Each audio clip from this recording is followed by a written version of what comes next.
Assalamualaikum warahmatullahi wabarakatuh.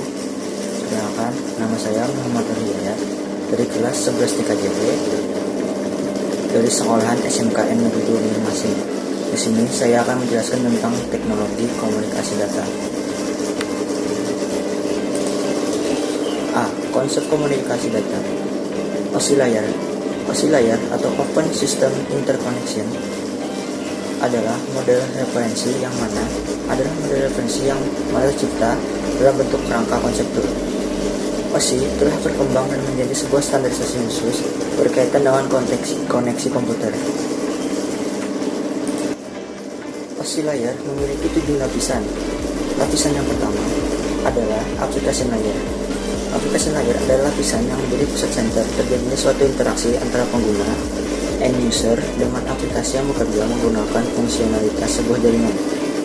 Standarisasinya adalah HTTP atau Higher Text Transfer Protocol, FTP atau File Transfer Protocol, NFS atau Network File System, DNS atau Dominant Name System, POP3 atau Post Office Protocol, MIME atau Multi-Purpose Internet Mail Extension, SMB, Server Message Block, DHCP atau Dynamic Configuration Protocol. Kedua, Presentation Layer. Lapisan yang ini adalah presentation layer, di mana mempunyai fungsi untuk mentransmisikan format data yang akan ditransmisikan oleh aplikasi melalui jaringan ke dalam format yang dapat ditransmisikan oleh sebuah jaringan. Standarisasinya adalah Telnet, SMTP atau Simple Transfer Protocol, SNMP atau Simple Network Management Protocol. Dan adalah Session Layer. Session Layer merupakan lapisan yang berfungsi untuk mendefinisikan bagaimana sebuah koneksi dapat dibuat, dikelola, dan dikembangkan.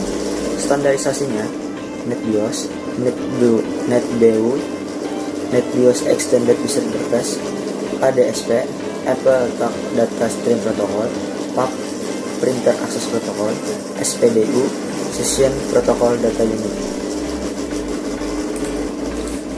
4. Transport Layer.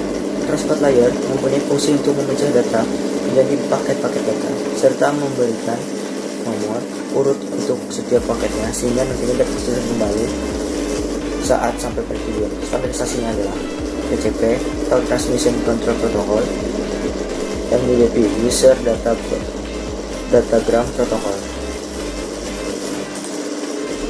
5. Network Layer.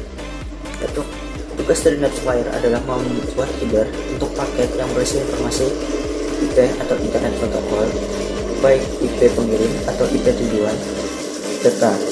Standarisasinya adalah IP Internet Working Protocol, ARP atau Address Resolution Protocol, RARP atau Reverse Address Resolution Protocol, IGMP atau Internet Control Message Protocol, dan IGMP Internet Group Message Protocol.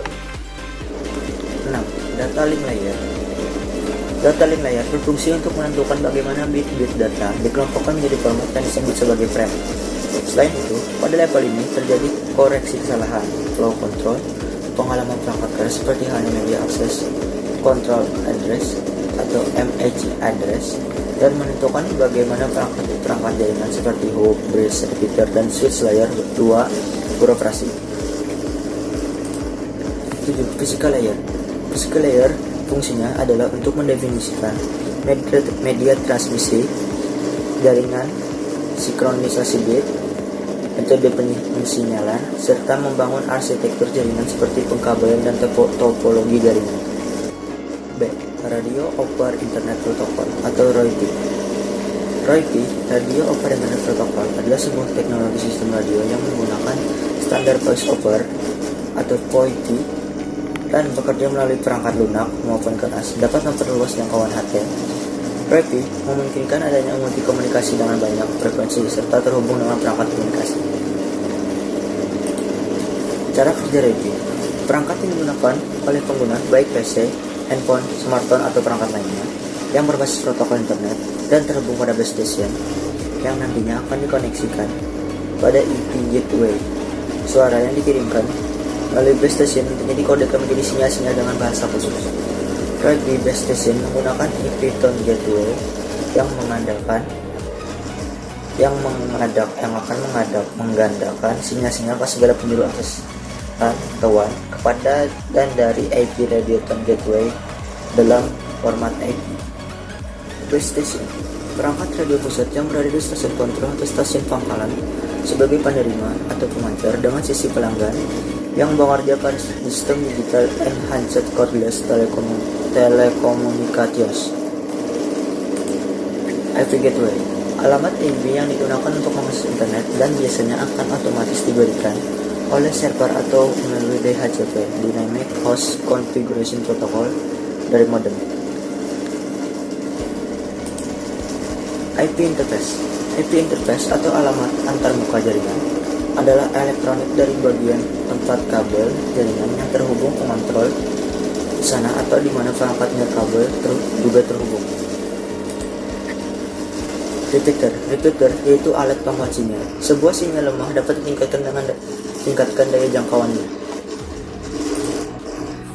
Keuntungan menggunakan sistem radio ekonomis, sifatnya komunikasi independen.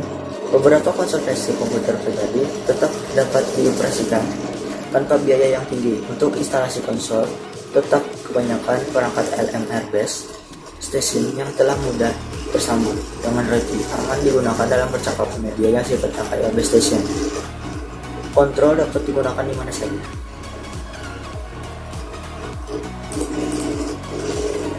Sekian dari saya. Assalamualaikum warahmatullahi wabarakatuh.